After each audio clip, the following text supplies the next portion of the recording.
जय जयकार होवे मृत्युंजय परमेश्वर का। और उसी मृत्युंजय प्रभु यीशु मसीह के धन्य नाम में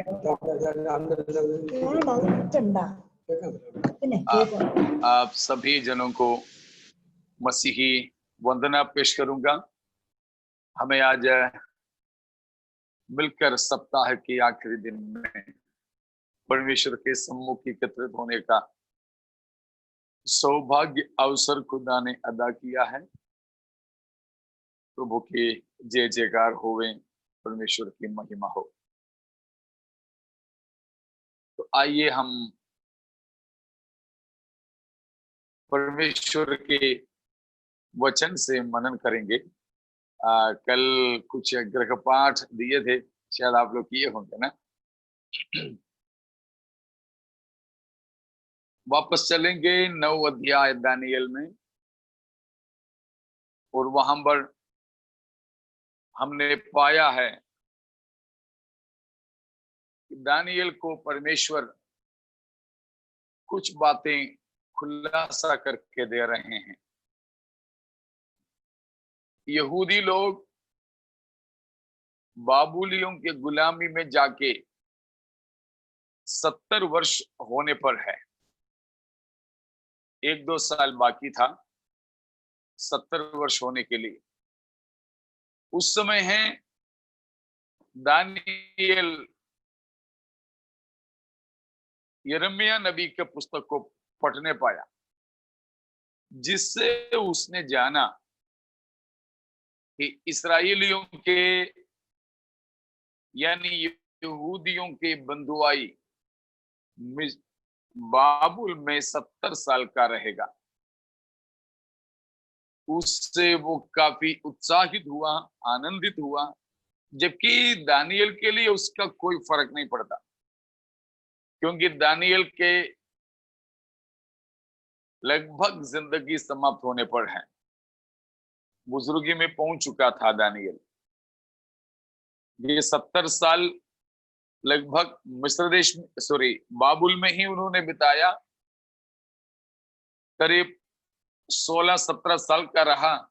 उस समय वो वहां ला जाया गया तो 70 और 17 उतना उम्र तो हो गया, फिर भी पकड़ लो 80 से ऊपर तो है ही। तो फिर ज्यादा यरूशलेम में वापस जाने वाली बात तो नहीं होती। जैसे अभी ये महामारी के चलते 10 साल से कम और 65 साल से ज्यादा वालों को सबको अंदर ही अंदर बैठने का आदेश दिया है। अस्पताल में जा रहे हैं तो जाओ, नहीं तो कहीं मत जाओ। 65 से ऊपर वालों को कहीं यात्रा करने का भी अनुमति नहीं। उसी प्रकार 4-5 महीने लगता था उनको बाबुल से यरूशलेम में पहुंचने के लिए। तो उतना लंबे सफर में इतने बुजुर्गों को लेकर जाना संभव नहीं, तो बुजुर्ग जाने के सवाल ही नहीं होता है। और दानियल तो बाबुल बादशाहत के उच्च पदाधिकारी भी रहे। अभी रिटायरमेंट लाइफ है, तो रिटायरमेंट में उन्होंने शादी परिवार नहीं बनाया। वो एक यशायाह नबी ने हिजकिय्याह राजा को दिया हुआ नबूवत के अनुसार दानियल आदि लोग बाबुल के राजभवन में, राजा के महल में खोजे बनकर के सेवा की है। इसीलिए उनका कोई परिवार, पत्नी, बच्चे कुछ नहीं। इसलिए तो इन कारणों से तो वापस जाने का तो उनका सवाल ही नहीं। मरने तक राज भवन में काम किया हुआ प्रधानमंत्री के तौर पर रिटायरमेंट का जिंदगी वो गुजार सकता था। लेकिन वो इस्राएल के लिए, अपने खानदान के लिए, अपने समाज के लिए अपने परमेश्वर के लिए, अपने परमेश्वर के मंदिर के लिए उनके अंदर बड़े जिज्ञासा, बड़ा उत्सुकता और बड़ा प्रेम और दुख रहता था, जिसके चलते वो दुआ कर रहा था। तो पता चला कि 70 साल में ये लोग वापस जाने वाले हैं यरूशलेम में। तो 70 साल का स्मरण दिलाकर, 70 साल का स्मरण परमेश्वर को दिलाकर, परमेश्वर भूलते नहीं हैं, लेकिन हमारे तरफ से, हाँ, परमेश्वर को याद दिलाने की वैसे जरूरत नहीं, लेकिन हम मनुष्य हैं तो हम ये बोलते रहते हैं। हमारी बचपना, हमारी ज्यादातर प्रार्थना भी तो वो बचपने का ही एक सबूत है।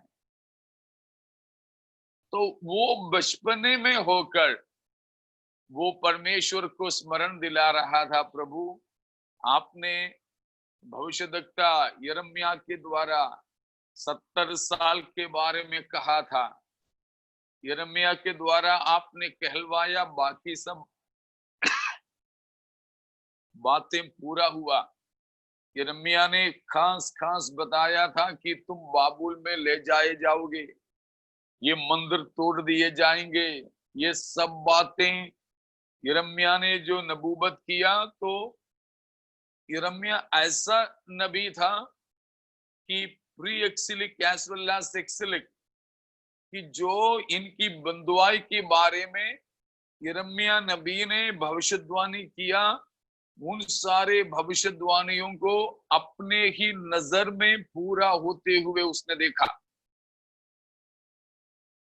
इसीलिए दाऊद परमेश्वर को स्मरण दिला रहा था, प्रभु जैसे यिर्मयाह के द्वारा आपने कहलवाया वो सब पूरा हुआ, वैसे इस 70 साल वाली बातें भी प्लीज आप पूरा कर लेना। इन लोगों को वापस हमारे राजधानी में भेज देना, इस्राएल में वापस भेज देना, आप हमको यहाँ से छुटकारा दे देना। उसके लिए वो पहला वचन से लेकर 19वां वचन तक प्रार्थना करता रहा। तब जाकर परमेश्वर ने जिब्राइल को भेजा और 23 से लेकर के वचनों में, खास तौर पर 24 से, परमेश्वर ने इस्राएल के लिए 70 सालों के बात नहीं, लेकिन 70 सप्ताहों का प्रबंध किया हूं। 70 साल में बाबुल से उनको रिहाई मिलेगा। लेकिन दानिएल, तू इस्राएल के लिए इतना परेशान होता है, इस्राएल के लिए इतना बोझ उठाता है, इस्राएल के लिए इतना जिम्मेदारी तुम लेता है, तो फिर मैं तुम्हें इस्राएल के संपूर्ण छुटकारे की मेरी योजना बताता हूं। उसके अनुसार परमेश्वर ने दानिएल को 70 सप्ताहों के बारे में बताया। तो अब आइए, जो हम लोगों ने गृहपाठ में बताया, शायद आपने किए होंगे। पहली बात, ये 70 सप्ताह किन के लिए बनाया गया है? आपने देखा है किसके लिए है? यहूदियों के लिए। यहूदियों के लिए। और कुछ? इस्राएली जाति भाई। ठीक है, थोड़ा सा और सही हो गया। यरूशलेम के लिए। तो आप दोनों को आधा आधा दे देंगे। यरूशलेम। हाँ, वहां 24वां वचन एक बार और पढ़िए। शुरू ही चाहिए। तेरे लोगों और तेरे पवित्र नगर के लिए 70 सप्ताह। बस रुकिए। किन के लिए? किसके लिए? तेरे लोगों के लिए। कौन है 13 लोग दानियल के लोग कौन थे? इस्राएली लोग। ठीक है, तो इस्राएलियों के लिए, अभी तो उनको कुल मिला के यहूदी भी बोलते हैं, तो दानियल के लोगों के लिए अर्थात इस्राएलियों के लिए, और कहा है पवित्र नगर के लिए। कौन सा है पवित्र नगर? यरूशलेम। तो ये किसके लिए है 70 सप्ताह? इस्राएलियों और यरूशलेम के लिए हैं। ठीक है, इस्राएल और यरूशलेम के लिए 70 सप्ताह परमेश्वर ने निर्धारित किया है। ठीक है ना? और दूसरा सवाल था उसका विभाजन कैसे है? उसके विभाजन आपने देखा होगा। 62 plus 7 plus 1.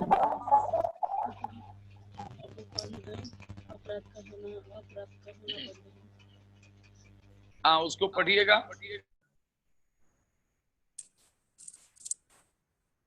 24 वचन। तेरे लोगों और तेरे पवित्र नगर के लिए 70 सप्ताह ठहराए गए हैं, और उनके अंत तक अपराध का होना बंद हो, और पापों का अंत और अधर्म का प्रायश्चित किया जाए, और युग युग की धार्मिकता प्रकट हो, और दर्शन की बात पर और भविष्यवाणी पर छाप दी जाए, और परम पवित्र का अभिषेक किया जाए। हाँ, अगला वचन। इसलिए यह जान और समझ ले कि यरूशलेम को फिर बसाने की आज्ञा के निकलने से लेकर अभिषेक प्रधान के समय तक 7 सप्ताह बीतेंगे। फिर 62 सप्ताहों के बीतने पर चौक और खाई समेत वह नगर कष्ट के समय में फिर बसाया जाएगा।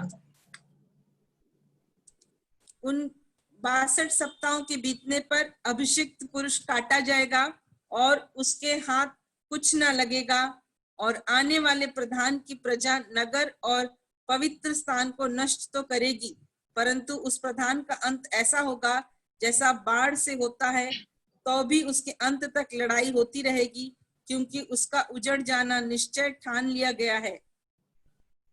ठीक है, तो ये 25 और 26 वचनों में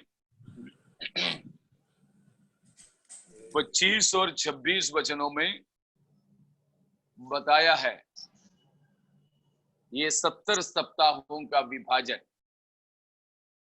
ठीक है, इसमें जो बताया गया हिंदी के हिसाब से, जैसे अभी किसी ने बताया वैसे कि 7 और 62 और 1 इस प्रकार का एक विभाजन है। ठीक है ना? लेकिन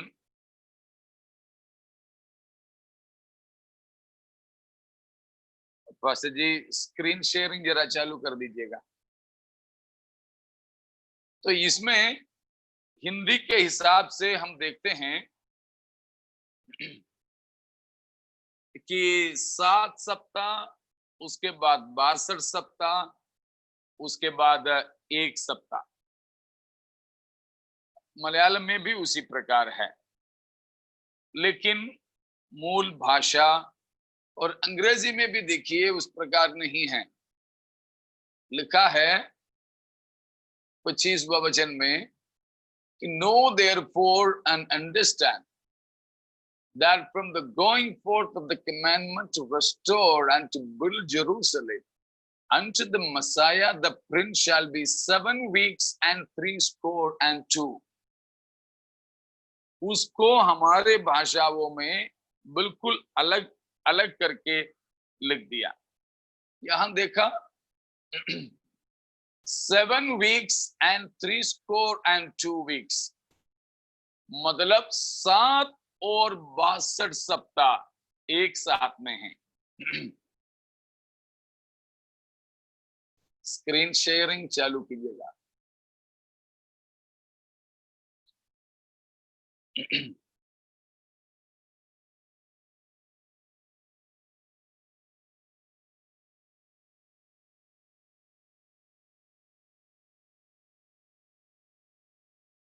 अभी स्क्रीन शेयरिंग केवल होस्ट ही कर सकते हैं, हमको भी करना है, नहीं तो मुझे को होस्ट बना दे। मुझे स्क्रीन चाहिए भाई, भाई स्क्रीन चाहिए अभी। तो यहां विभाजन में हिंदी में 3 भाग में देखते हैं, लेकिन 3 नहीं है, 2 भाग में इसको बांटा है।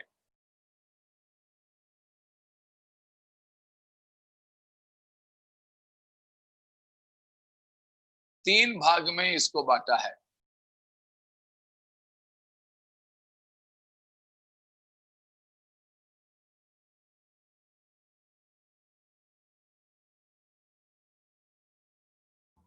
आपको व्हाइट बोर्ड चाहिए क्या बासु जी?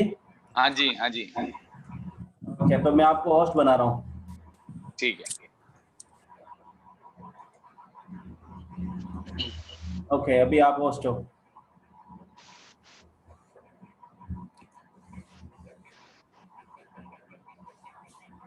Thank you.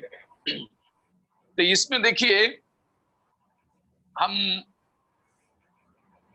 हिंदी के हिसाब से 1 सप्ताह, उसके बाद 62 सप्ताह, उसके बाद 1 सप्ताह करके 70 सप्ताह है। लेकिन सॉरी 7 थैंक यू, 7 सप्ताह, 62 सप्ताह और 1 सप्ताह, इस प्रकार 70 सप्ताह का विभाजन हमारे भाषाओं में किया है।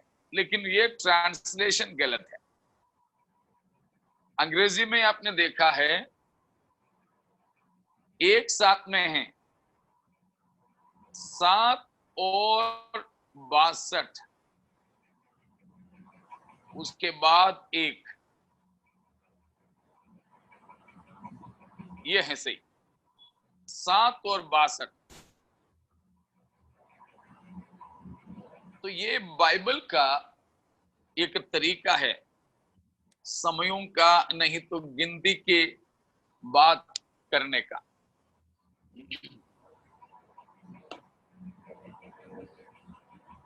तो बाइबल का वो तजुर्बा के हिसाब से ये 70 सप्ताहों का विभाजन वो 2 भागों में किया गया है, 2 भागों में किया गया है। देखिएगा, एक दृष्टांत इसके लिए दे रहा हूं, वो है प्रकाशित वाक्य 12 उसका 14वीं वचन, 12 का 14। पर उस स्त्री को बड़े उकाब के 2 पंख दिए गए कि सांप के सामने से उड़कर जंगल से उस जगह पहुंच जाए जहां वह एक समय और समयों और आधे समय तक पाली जाए। क्या है उसका मतलब? एक समय और समयों और आधे समय, 3.5 वर्ष, 3.5 3.5। तो 3.5 एक साथ में नहीं बोल सकते थे क्या? वो उस समय का एक संस्कृति था, उस समय का एक प्रथा, समयों को बताने का ऐसे था। ऐसे बोलते थे कि 1 कम 70, 5 कम 80। तो इस प्रकार का एक हिसाब उस समय था। बाइबल में आप पुराना नियम हो या नया नियम पढ़ के देखोगे तो ऐसा ही हिसाब आपको मिलेगा। उसी हिसाब से यहां बताया है कि 7 और 62 सप्ताह, ठीक है, 7 और 62 सप्ताह, और उसके बाद में 1 सप्ताह। तो ठीक है, फिलहाल के लिए हम ये समझते हैं कि इस प्रकार 2 भागों में बांटा है। ये 7 और 62 का मतलब हो गया 69 सप्ताह। 69 के साथ में ये मिला लें, एक मिला लें तो बिल्कुल 70 हो जाता है। तो इस प्रकार 2 भागों में इसको विभाजित किया है।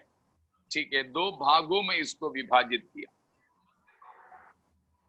ठीक है, अब हम इसको देखेंगे।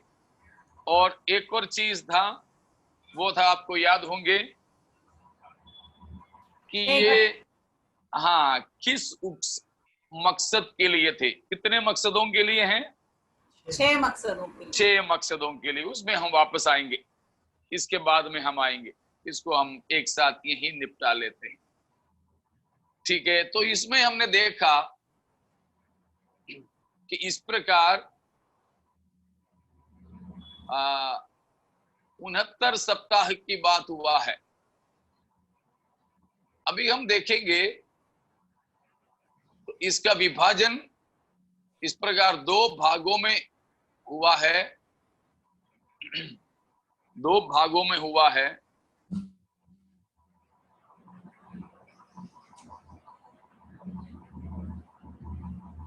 ठीक है, 2 भागों में हुआ है।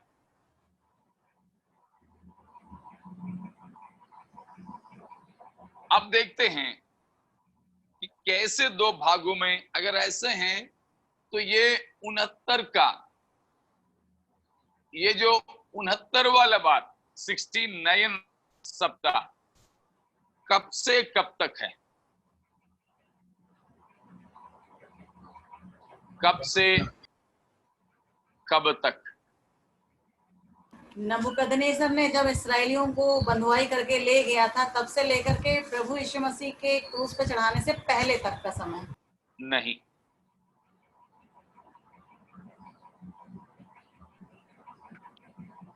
यरूशलेम मंदिर के बनाने की आज्ञा देने से लेकर मसीह के क्रूसीकरण तक। आधा सही है। यरूशलेम की फिर से बसने से लेकर यीशु मसीह के क्रूसीकरण तक। थोड़ा सा और सही हुआ है, पहले के उतना टेढ़ा नहीं है। बस देखिए, यरूशलेम को बसने से लेकर नहीं, आज्ञा बसने की आज्ञा से। हाँ, यरूशलेम को फिर बसाने की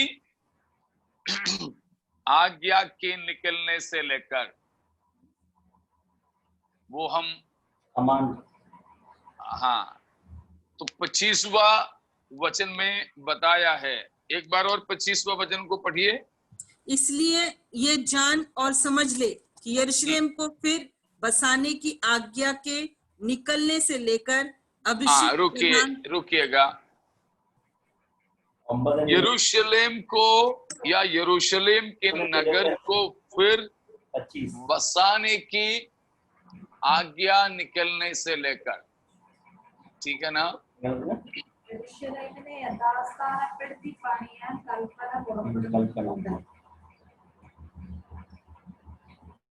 यरूशलेम को, यरूशलेम नगर को फिर बसाने की आज्ञा की निकलने से लेकर, ठीक है? आज्ञा के निकलने से लेकर अभिषिक्त पुरुष काटे जाने तक, यानी प्रभु यीशु मसीह के क्रूसीकरण तक कितने सप्ताह? 69 सप्ताह, 69। तो यरूशलेम नगर को फिर बसाने की आज्ञा के निकलने से लेकर अभिषिक्त पुरुष, कौन है अभिषिक्त पुरुष? यीशु मसीह। यीशु मसीह।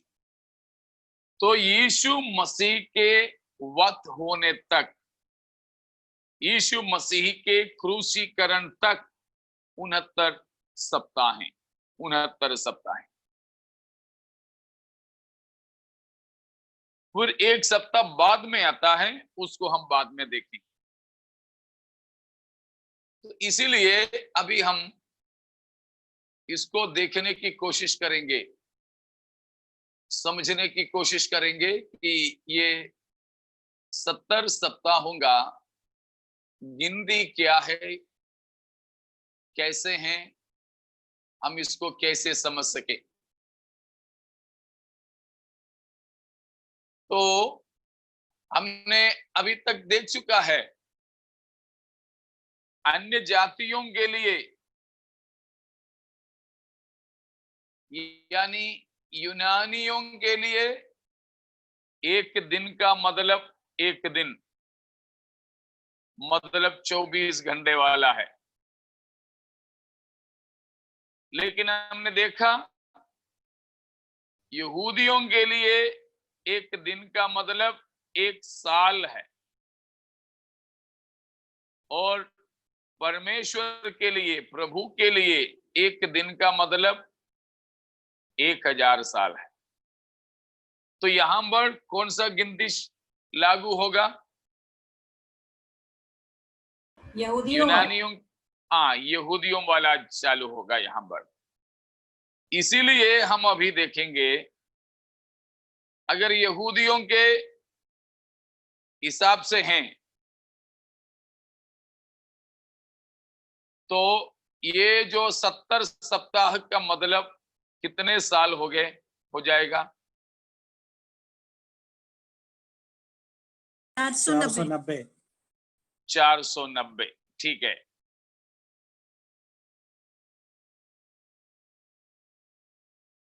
तो यहूदियों के हिसाब से जब ऐसे हैं तो 69 सप्ताह जब होगा तो उस समय में वहां पर हमें देखने को मिलता है कि वो, या ठीक है 69 वाले तो छोड़ो, 70 सप्ताह की बात लेते हैं। 70 सप्ताह का मतलब 7 into 70 into 7, 70 सप्ताह। तो 7 साल के हिसाब से 490 साल। 490 साल का मतलब वो कितने दिन हो गए?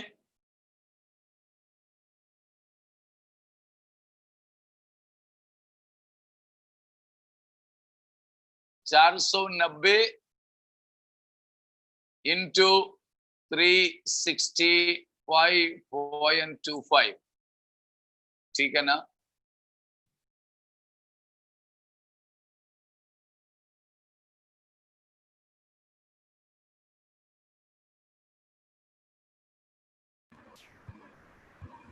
वन 78850।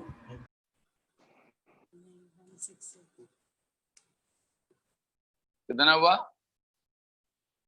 178 850। 850, जी, सही है। 365 से लिया है। 365.25, 178,972.5.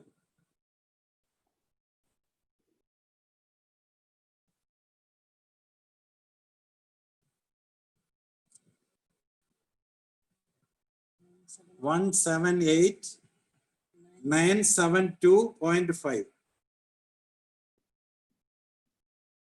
97.5 2 आएगा।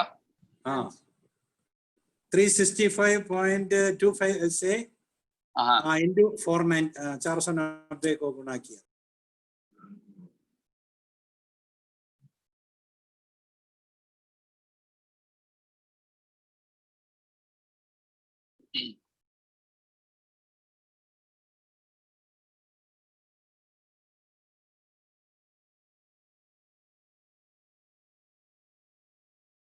ठीक है।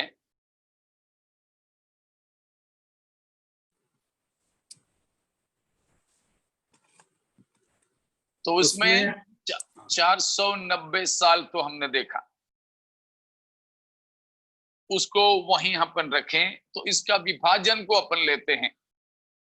विभाजन 69 + 1, इसलिए हम पहले वाला 69 ले ले तो दूसरे वाले का तो हमें कोई दिक्कत ही नहीं है। आखिरी के जो 7 साल या 1 सप्ताह उसको हम दरकिनार करते हैं। तो हमको अभी देखना है। पास्टर जी 365.4 लेते हैं तब पूरा पूरा साल आता है। हाँ ठीक है, उसको अपन फिलहाल छोड़ देते हैं।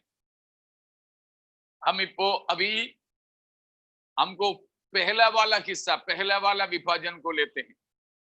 पहला विभाजन है 69 वीक्स, यानी 490 में से 7 साल को घटा दें तो हमें वो मिलेगा 483। ठीक है, ये 483 का जब हिसाब ले ले तो देखिए कितने दिन होता है।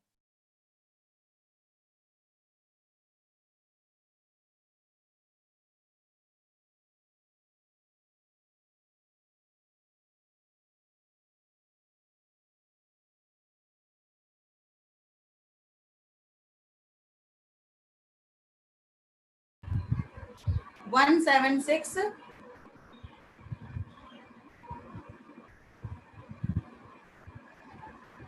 483 इसका जी 176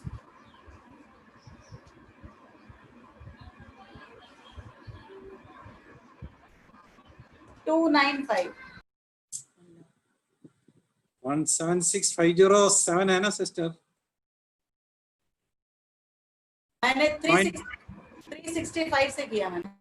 हाँ 365.25 से किया तो 176,507.06 आ रहे। ठीक है, 176 507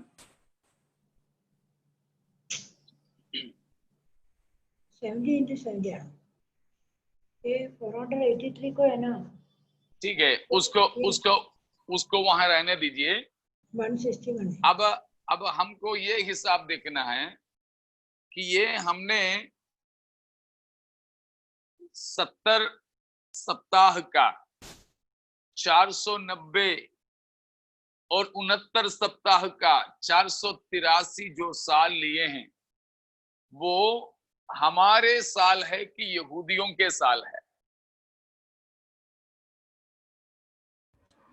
ये यहूदियों के हिसाब है। यहूदियों के हिसाब में एक साल में केवल 360 डेज ही होता है। हमारे साल में 365 होता है, 365.25 होता है। इसलिए है 4 साल में एक दिन हमको ज्यादा मिलता है, क्योंकि हर साल में 1/4 दिन को जोड़ना प्रकृति में संभव नहीं है। इसीलिए सारे विश्व के नेताओं मिलकर के दिन को ऐसे बांटा है कि 1/4 4 साल का मिला के 4 साल में एक बार, 4 साल में एक बार पूरा एक दिन दे देते हैं, तो 365.25 के हिसाब से। लेकिन यहूदियों के, मैंने आपको कहा था यहूदियों के 2 कैलेंडर है। एक उनकी राजनीतिक की कैलेंडर है, वो हमारे ही हिसाब का चलता है, 365.25 वाला ही है। लेकिन उनके धार्मिक कैलेंडर होता है,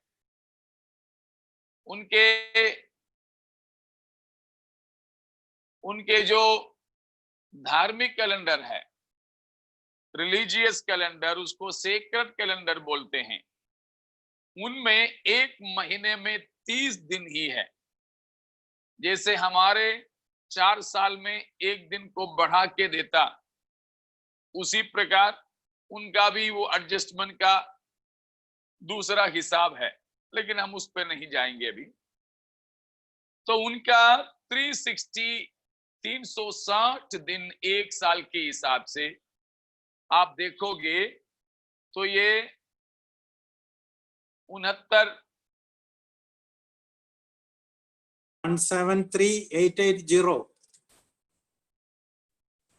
हाँ, तो 69 सालों को लेके 69 सप्ताहों को यदि हम देखें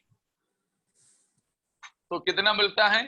173880. बिल्कुल ठीक है, 173880 डेज, दिन है, ये दिन है, ठीक है, ये दिन है। तो मुझे यहां मिटाना पड़ेगा, इसलिए आप लोग वो हिसाब रख लेना। तो 70 सप्ताहों का पहला विभाजन, उनमें 483 साल, 69 सप्ताह या फिर 483 साल, ये दोनों है, तो ये बात हो गया 1,73,880 दिन, ठीक है।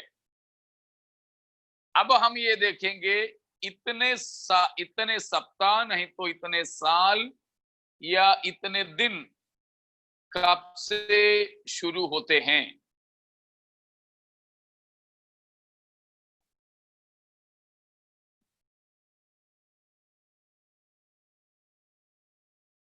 वहां हमने देखा है कि यरूशलेम को फिर बसाने की आज्ञा के निकलने से लेकर,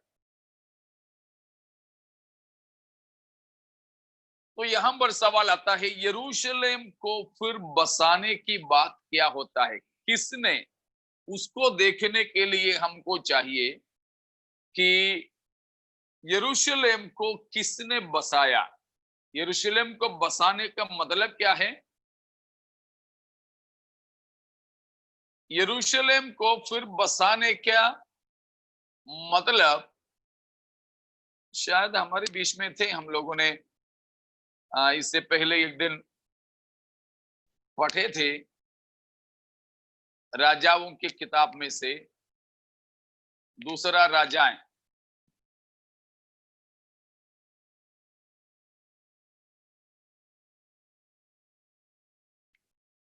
दूसरा राजा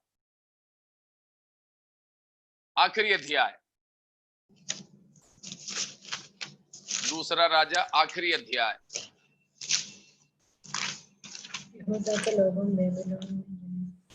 उसके 9वां पद।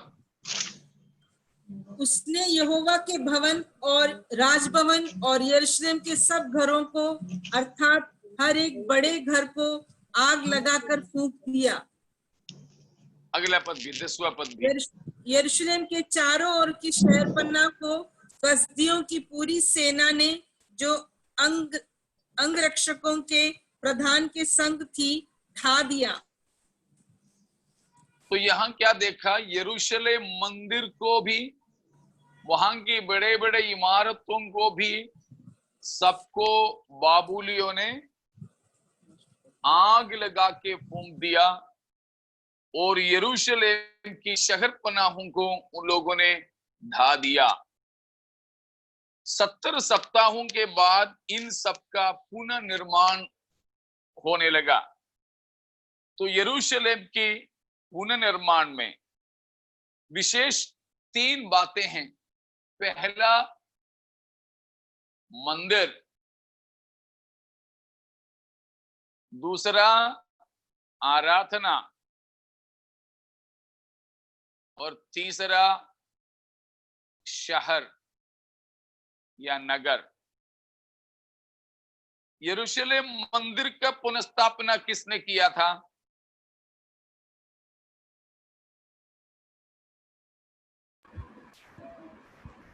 नेहेमिया, नहीं, जरूबाबिल, बिल्कुल बिल्कुल जरुब्बाबिल ने किया था। जरुब्बाबिल। तो यरूशलेम मंदिर का पुनर्निर्माण जरुब्बाबिल ने किया था, और इस्राएली धर्म या उनकी आराधना का पुनर्निर्माण किसने किया था? यज्रा ने। यज्रा के द्वारा हुआ था। उनकी धर्म या उनकी आराधना, वो सारी व्यवस्था की बात यज्रा के द्वारा हुआ था। और यरूशलेम नगर या शहर की पुनर्स्थापना किसने किया था? वो है नहमिया। ठीक है। तो इस प्रकार 3 भागों में या 3 समयों में होकर है जो इस्राएलियों का, यहूदियों का बाबुली बंधुआई के बाद वापस आना हुआ, और उनको फिर बसाना हुआ। उसमें मंदिर जरुब्बाबिल के द्वारा, आराधना यज्रा के द्वारा, और शहरपना नहमिया के द्वारा। अब आप बताइए, ये 70 सप्ताह, उसका हम पहले ले रहे हैं 69 सप्ताह, पहला विभाजन। तो ये 70 सप्ताहों का गिनना इनमें से किसके द्वारा किए जा सके? जरुब्बाबिल और एज्रा के। नहीं, मैंने उठा करके कहा यरुब्बाबिल ने मंदिर बनाया, यज्रा ने आराधना को किया, लेकिन नगर को जो बनाया वो नहमिया ने किया। नहमिया ने किया। अगर ऐसे हैं, क्योंकि इन दोनों के बीच में काफी सालों का फर्क है, काफी सालों का फर्क है। 50 साल से ज्यादा सालों का फर्क होता है इन दोनों में। तो दानियेल 9:25 में जो लिखा गया है वो नहमिया नबी को यरूशलेम शहर फिर बसाने के लिए आज्ञा देने से ये 70 सप्ताहों की बात शुरू होता है, गिनती शुरू होता है। ना ही जरुब्बाबिल का, ना ही यज्रा की। ठीक है। यज्रा की पुस्तक में भी आप चलिएगा। यज्रा की पुस्तक में जब हम जाएं तो देखिए उसका पहला अध्याय का पहला वचन को। फारस के राजा खुसरू के पहले वर्ष में यहोवा ने फारस के राजा खुसरू का मन उभारा कि यहोवा का जो वचन यिर्मयाह के मुंह से निकला था वह पूरा हो जाए। इसलिए उसने अपने समस्त राज्य में यह प्रचार करवाया और लिखवा भी दिया। हाँ, फारस का राजा खुसरू यूं कहता है, स्वर्ग के परमेश्वर यहोवा ने पृथ्वी भर का राज्य मुझे दिया है, और उसने मुझे आज्ञा दी कि यहूदा के यरूशलेम में मेरा एक भवन बनवा। इसलिए उसकी समस्त प्रजा के लोगों में से तुम्हारे मध्य जो कोई हो, उसका परमेश्वर उसके साथ रहे। वह यहूदा के यरूशलेम को जाकर इजराइल के परमेश्वर यहोवा का भवन बनाए। जो यरूशलेम में है वही परमेश्वर है, और जो कोई किसी स्थान में रह गया हो जहां वह रहता हो, उस स्थान के मनुष्य चांदी, सोना, धन और पशु देकर उसकी सहायता करे, और इससे अधिक यरूशलेम स्थित परमेश्वर के भवन के लिए अपनी अपनी इच्छा से भी भेंट चढ़ाए। हाँ, तो इस प्रकार परमेश्वर का वचन जो हमने दानियेल 9 में भी देखा, यिर्मयाह के द्वारा हुआ था पूरा होने के लिए, परमेश्वर यहाँ कार्य किया। उसके साथ साथ में यशायाह 45 का पहले में भी इसी के बारे में लिखा है। यशायाह 45 का पहला, तुरंत हम इसमें वापस आएंगे। अपने अभिषिक्त खुसरू के विषय यूं कहता है, मैंने उसके दाहिने हाथ को इसलिए थाम लिया है कि उसके सामने जातियों को दबा दूं और राजाओं की कमर ढीली करूं। उसके सामने फाटकों को ऐसा खोल दूं कि वे फाटक बंद ना किए जाएं। मैं अब तेरे आगे बस उसकी शुरुआत उसमें बताए गए भविष्यवाणियों की तो बात लेना है तो बहुत हमें बोलना पड़ेगा, लेकिन यहां पर हम अभी क्या देखते हैं? यशायाह यीशु मसीह की जन्म से लगभग 700 वर्ष जिंदा था। यीशु मसीह की जन्म से 700 वर्ष पहले यशायाह के द्वारा परमेश्वर ने 45 का पहला पद में किसका नाम लिया? खुसरो राजा का नाम लिया। पर्शियन किंग, यानी अभी का ईरान या ईरान का इलाका, वो है पर्शिया, पारस। तो पारस का राजा, पर्शियन किंग खुसरू का नाम लेकर यीशु मसीह के जन्म से करीब 700 वर्ष पहले यशायाह के द्वारा परमेश्वर ने भविष्यवाणी करवाया। उस समय खुसरू था क्या? नहीं। खुसरू कब हुआ? हमने यजरा की पुस्तक में पढ़ा। यजरा की पुस्तक में खुसरू आने का समय कब था? लगभग 550 मोटा मोटा पकड़ लो।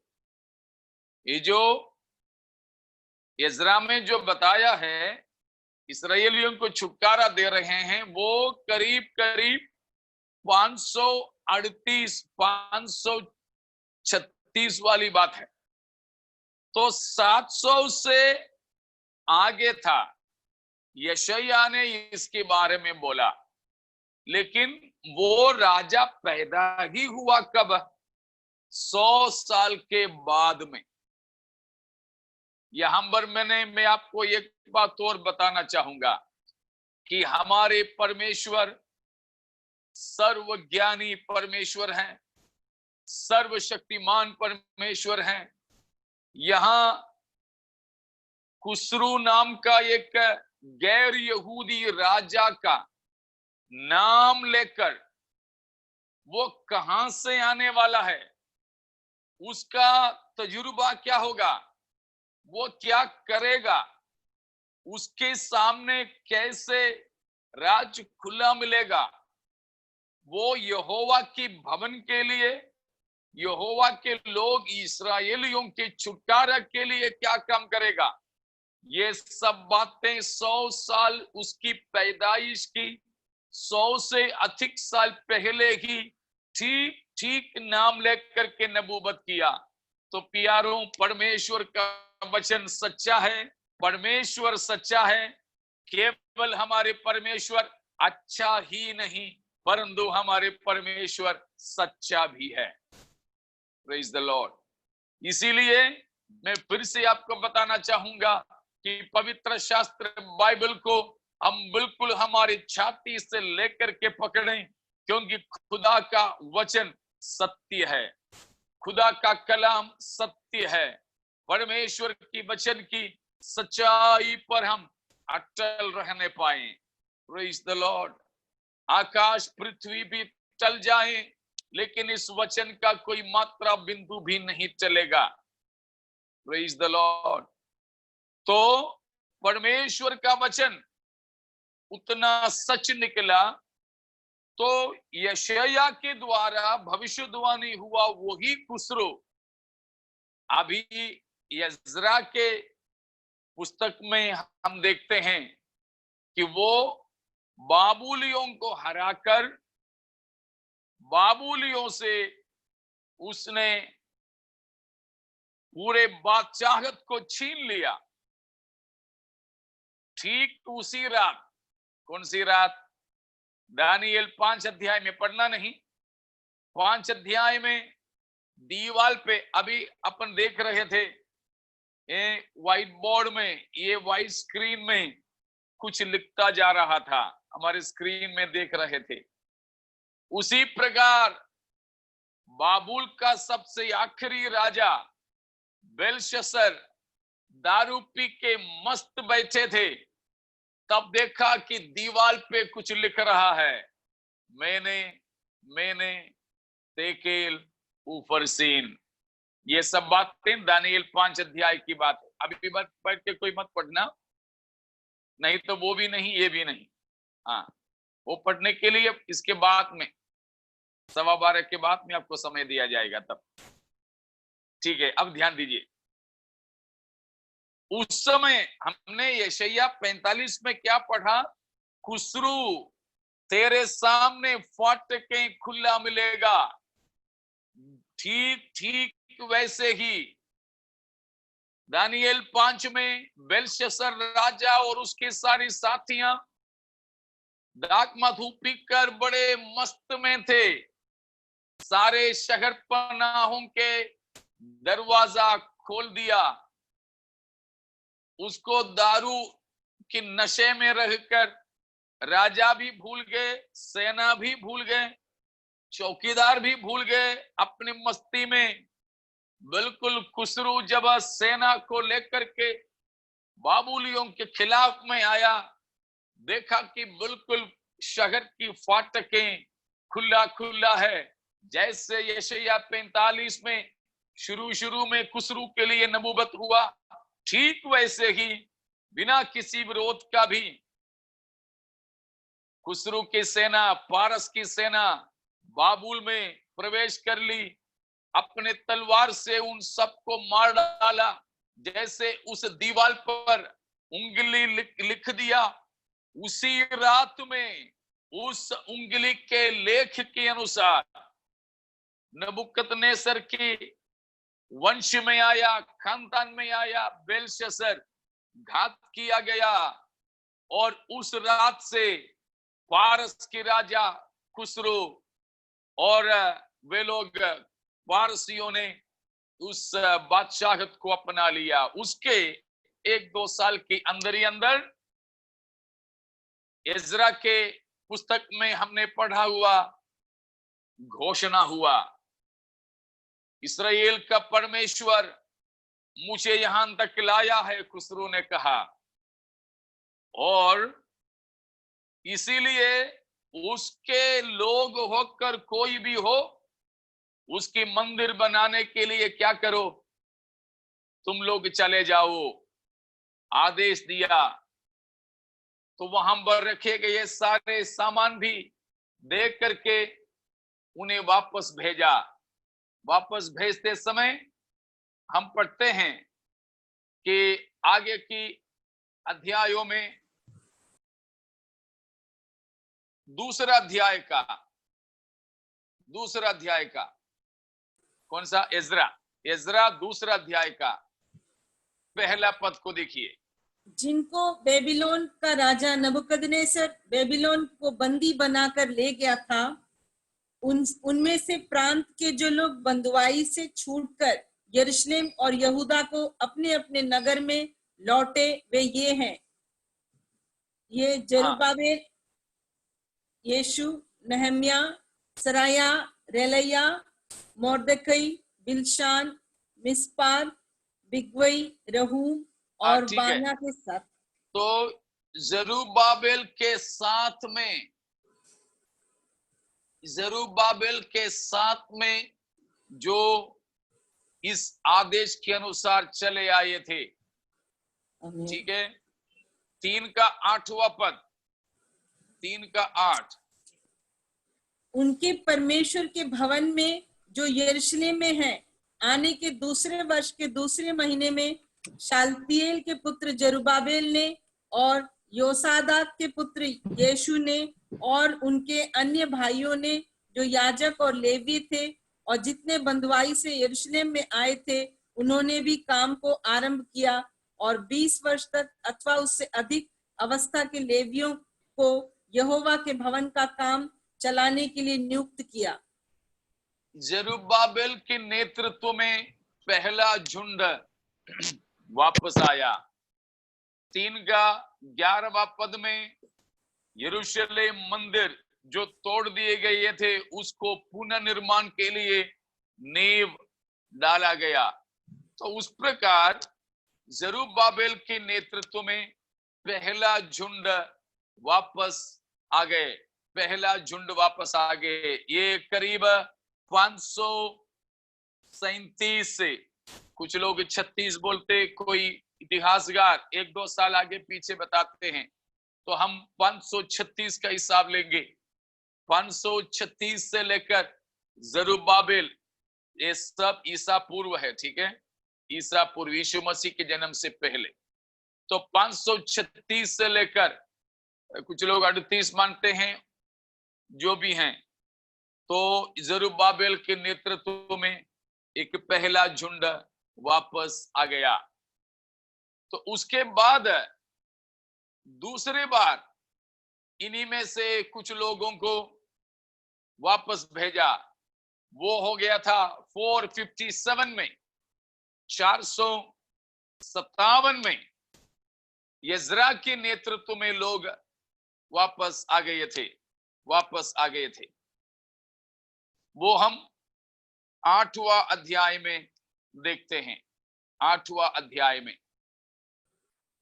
उस समय है, इज़रा बताता है उसका 21वां पद में, 8 का 21वां पद में, जो हमारे लिए मशहूर है कि उनके यात्रा के लिए, पढ़ लीजिएगा 21वां तब मैंने वहां अर्थात यहोवा नदी के तट पर उपवास का प्रचार इस आशय से किया कि हम परमेश्वर के सामने दीन हो और उससे अपने और अपने बाल बच्चों और अपनी समस्त संपत्ति के लिए सरल यात्रा मांगे।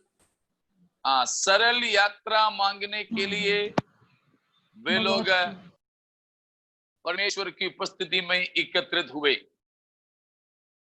7 अध्याय का 9वां पद में वे बताते हैं कि पहला महीना, पहला तारीख वे लोग उनकी यात्रा शुरू कर दी और 5वां महीना वे लोग यरूशलेम में आ गए। तो लगभग 4 महीने उनको लगातार यात्रा करना था। पहिए तो जाना है। उनके बाल बच्चों को लेकर तो वे लोग इस प्रकार करीब 4 महीने से ज्यादा सफर करते करते यरूशलेम में पहुंचे। तो दूसरा झुंड है ये जो इज़रा के नेतृत्व में वापस आए थे। आगे की पदों में जब आप पढ़ोगे तो समझ में आ जाता है कि जरुब्बाबेल मंदिर बनवाता रहा और इज़रा आराधना का सारे काम करता रहा। अब नहम्याह की पुस्तक में आए। नहम्याह की पुस्तक में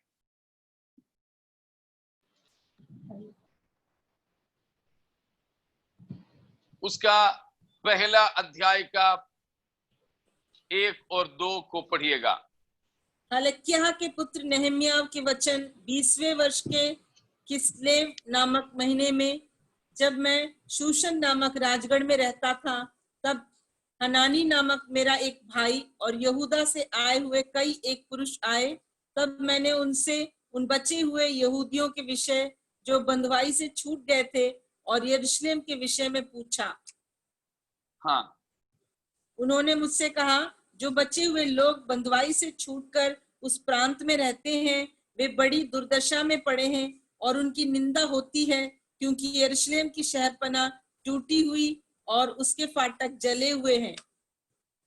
देखिए यहाँ पर मंदिर और आराधना वो सब तो हो गया। नहम्याह अभी भी कहाँ है? पारस, मादी पारस के राजभवन में नौकरी कर रहा है। ये वो नहमिया नहीं जिसके बारे में हमने यजरा में पढ़े थे। एक ही नाम के अलग अलग लोग रहते हैं। तो ये नहमिया राजमहल में था। अभी की जैसे कोई इंटरनेट, व्हाट्सएप कुछ नहीं था उस समय, इसीलिए यरूशलेम में क्या हाल है नहमिया को पता नहीं। देखो, नहमिया राजा की सेवा में महल में है, उच्च पद पर है, तो भी उसका विचार पूरा कहां था? यरूशलेम, यरूशलेम, यरूशलेम। वहां से कोई उधर आया, पूछा वहां का क्या हाल, बताया शहरपना सब टूटा पड़ा है, उसका कोई पुनर्स्थापना नहीं हुआ।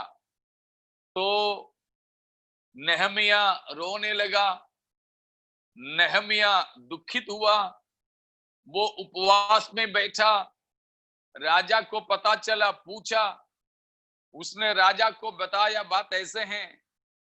तुरंत ही राजा ने आदेश दिया, तो एक काम करो, तुम जाकर के क्या करना, तुम जाकर तुम्हारे परमेश्वर के नगर को दोबारा बनवा लो। वो सब हम दूसरा अध्याय में पढ़ते हैं। 2 का 6वां पद में हम लोग पढ़ते हैं कि नहमिया को छुट्टी दिया गया। छुट्टी लेकर नहमिया यरूशलेम को चला गया। तो यरूशलेम जाकर 8वां पद में पढ़ते हैं कि शहर पनाहों को बनाने के लिए वो लोगों को एकत्रित करता रहा। दूसरा अध्याय का 17वां 18वां पद में भी हम उस बात को पढ़ते हैं। और तीसरा अध्याय, नहमिया तीसरा अध्याय में शहर पनाहों को बनाने का, फाटकों को बनाने का नाम, फाटकों का नाम भी दिया है। 3 का पहला, 3 का 3, 3 का 6, 3 का 13, 3 का 20, 3 का 24 और 3 का 28। इन सब वचनों में यरूशलेम शहर बनाते समय वहां के फाटकों का भी नाम दिया गया है। तो हम वापस आएंगे कहां? दानियल 9 में 70 सप्ताह में, कि 70 सप्ताह कब से शुरू होगा? 70 सप्ताह कब से शुरू होगा? कलीसिया के उठाए जाने के बाद। हाँ, यरूशलेम के फिर से बसने की आज्ञा निकलने से लेकर। व्हाइट बोर्ड दीजिए मुझे। तो यहां पर फिर से हम देखते हैं कि यरूशलेम को फिर बसाने की आज्ञा निकलने से लेकर, ये कब हुआ था? उसका मतलब जरुब्बाबेल को दिया हुआ आदेश नहीं, यजरा को दिया गया आदेश नहीं, ये सब तो 500 में हुआ था। लेकिन नहमिया को यरूशलेम नगर को फिर बसाने की आदेश कब निकला? White board please. Okay, thank you. ये कब निकला? तो नहमिया को आदेश कब मिला? कई सारे डेट्स इधर उधर इतिहास में मिलते हैं। कुछ महीनों का फर्क, शायद 1 साल का फर्क आपको डेट में मिलेगा। लेकिन मैं वो डेट लेना चाहूंगा जो, उसका हिंदी मुझे नहीं मालूम, एनसाइक्लोपीडिया के लिए क्या बोलते हैं? मलयालम में सर्व विज्ञान कोशम बोलते हैं। विश्व शब्दकोश। विश्व शब्दकोश। अच्छा, ठीक है। तो सबसे मशहूर और आधिकारिक विश्व शब्दकोश का नाम है एनसाइक्लोपीडिया ऑफ ब्रिटानिका। उसके अंदर दिया गया तारीख हम फिलहाल लेते हैं। अगर वो तारीख गलत है तो हमारी गिनती भी गलत होगा, मतलब समय दिन गिनना गलत होगा। वैसे कोई गलती नहीं है, तारीख आगे पीछे हो सकता है। तो उसमें शब्द विश्व शब्दकोश ब्रिटानिका के अंदर दिया गया तारीख है ईसा पूर्व यानी BC 445 445 मार्च 14 तारीख नेहमिया को यरूशलेम शहर बनवाने का आदेश दिया गया तारीख है मार्च की महीना, तीसरा महीना 14 तारीख ईसा पूर्व 445। ठीक है, और इस हिसाब से माने जा रहे हैं। ये कब, ये है नेहमिया का समय। ठीक है, नेहमिया, ये नेहमिया का समय। नेहमिया को यरूशलेम का नगर फिर बसाने की आदेश दिया गया तारीख है तीसरा महीना 14 तारीख 445। और माने जाते हैं प्रभु यीशु मसीह का क्रूसीकरण ये कब तक है? यीशु मसीह का क्रूस तक, अभिषिक्त पुरुष की काटने तक, यीशु मसीह का क्रूस की मृत्यु तक, वो माने जाते हैं। ये था AD 31 में अप्रैल 4 तारीख, अप्रैल 4 तारीख। तो इस हिसाब से हैं, तो इतने दिनों के अंदर ये कितने साल बीतना चाहिए?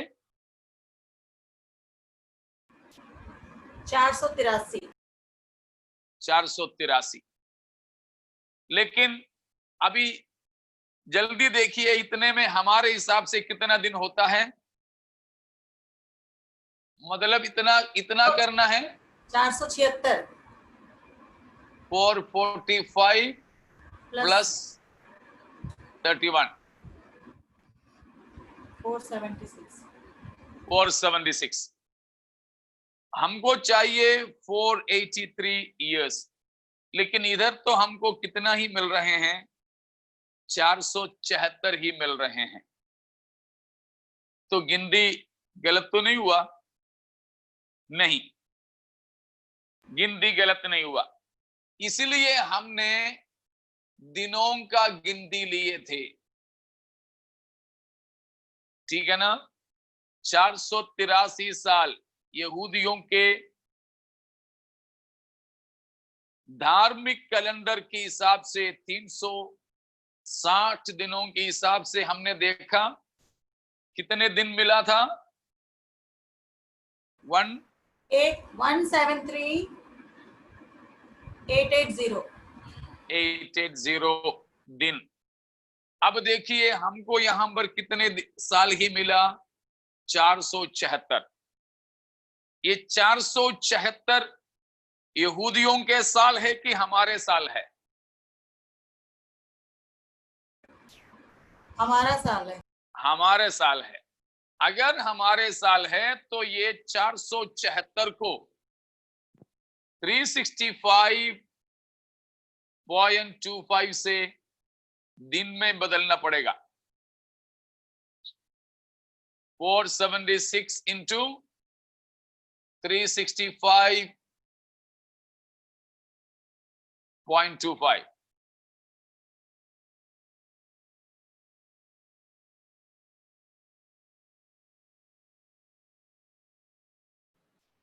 कितने मिलते हैं? 173859। हेलो, कितना? 3859 या 173859, ठीक है। तो 474 साल जो हमें यहां मिला है, नहीं तो मिलता है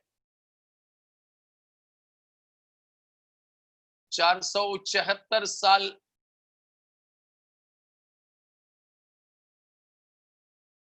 उस हिसाब से हमें मिलता है 173859। अब कितना दिन का कम पड़ रहा है? हमको इतना दिन चाहिए, 1,73,880 दिन चाहिए, लेकिन हमको तो यहां केवल 1,73,000 क्या बोलते हैं 859 दिन ही हैं। कितने दिन के कम पड़ रहा है? 21 21 वो 21 डेज हमें कहां से मिलेगा? मार्च 14 से लेकर अप्रैल 4 तक कितना दिन मिलता है? 3 सप्ताह।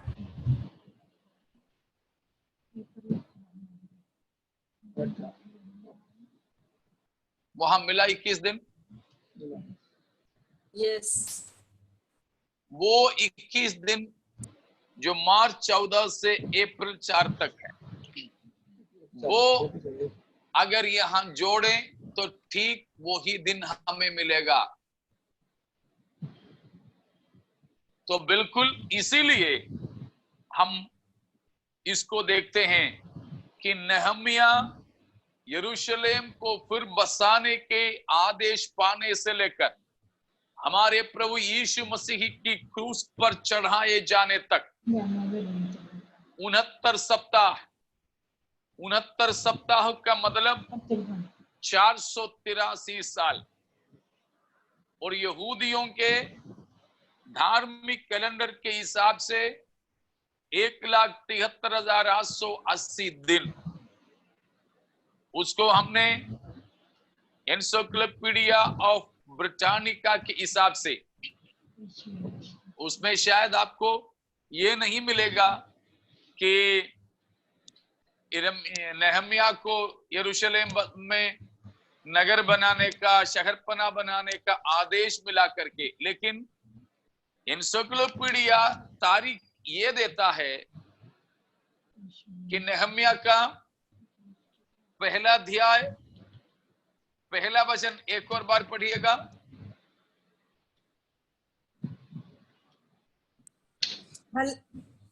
हकलाया का पुत्र नेहमिया के वचन 20वें वर्ष के किस्लेव नामक महीने में, जब मैं शूशन नामक राजगढ़ में रहता था। बस 20वें साल।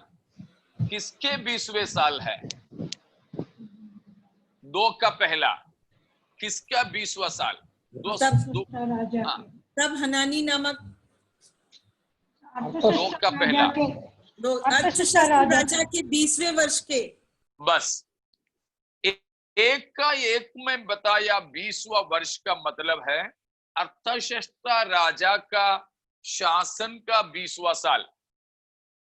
उस साल में था नेहमिया को आदेश मिला था, तू जाकर तुम्हारे बाप दाताओं के नगर को बना के आ जाओ।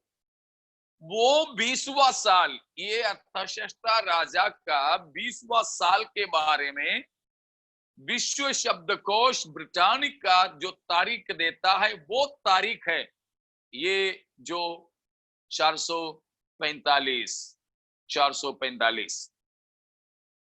ईसा पूर्व। और उस हिसाब से है हमने ये जो हिसाब बताया। अगर उसमें दिया गया तारीख अगर गलत हो तो साल या महीने या तारीख आगे पीछे हो सकता है, बाकी घटने में कोई फर्क नहीं है। तो प्यारों, ये 70 सप्ताह परमेश्वर इस्राएलियों के लिए दिया था। ठीक है, इतना आपको समझ में आ गया होगा। 70 सप्ताह परमेश्वर इसराइलियों की पुनर्स्थापना के लिए रखा था। वो 70 सप्ताह इस प्रकार उनमें से 69 यीशु मसीह की क्रूस की मृत्यु के साथ में पूरा हो गया। इसीलिए हम बताते हैं अब एक सप्ताह बचा है, जो विरोध मसीह का शासन का सप्ताह, 70वां सप्ताह उसको हम कहते हैं। तो 70 सप्ताह इस प्रकार मसीह के क्रूस की मृत्यु के साथ में पूरा हुआ है। इस्राएलियों के छुटकारा के लिए परमेश्वर ने ठहराया हुआ था, लेकिन आखिरी में पिलातुस ने प्रभु यीशु मसीह को उनके सामने खड़ा करके पूछा, यहूदियों के राजा कहलाने वाला इस यीशु को मैं क्या करूं? उन सब ने एक साथ चिल्लाया, क्रूस पर चढ़ाओ, क्रूस पर चढ़ाओ। तो उस प्रकार क्रूस पर चढ़ाने के लिए उन लोगों ने कार्य किया, मसीह का इनकार उन्होंने किया। परमेश्वर ने भी इस्राएलियों को अपनी योजना से अलग करके रखा। इस बीच में कलीसिया लाया गया। कलीसिया एक भेद की बात थी, परमेश्वर अपने हृदय में उसको छुपा के रखा था, इसलिए परमेश्वर ने कलीसिया के बारे में किसी को बताया नहीं। वो कलीसिया में मसीह के शरीर कहलाते हैं और मसीह के दुल्हन कहलाते हैं, उसमें शामिल होने का अनुग्रह परमेश्वर ने हमें भी दे दिया। वो बात है, हम रोमियो 11 अध्याय में पढ़ते हैं। उन बातों को हम कल देखेंगे, कल मतलब अगला दिन में सोमवार को देखेंगे, प्रभु की आगमन में देरी हुआ तो। तब तक के लिए परमेश्वर यहूदियों के त्यागने पर भी हमको परमेश्वर ने अवसर दिया। परमेश्वर की सनातन योजना के अनुसार हमें चुनने के लिए प्रभु हम पर प्रसन्न हुआ। उसके लिए आओ हम धन्यवाद के साथ में परमेश्वर की महिमा करते हुए प्रभु के सम्मुख अपनी जिंदगी को समर्पित करें। परमेश्वर की वचन का शब्द शब्द, मात्रा मात्रा, बिंदु बिंदु सच है। इतिहास में वो सच है, भविष्यवाणी में वो सच है, विज्ञान में वो सच है, हर प्रकार में खुदा का कलाम सच है। तो इस परमेश्वर के जीवित परमेश्वर के सच्चा वचन को अपनाते हुए, उसी पर हमारी भरोसा रखते हुए आगे अपने जीवन बिताएं। उसके लिए परमेश्वर हमारे सहायता करें। प्रभु हमारे साथ रहें। इनमें कोई शक है तो आप जरूर हमें बात में पूछें।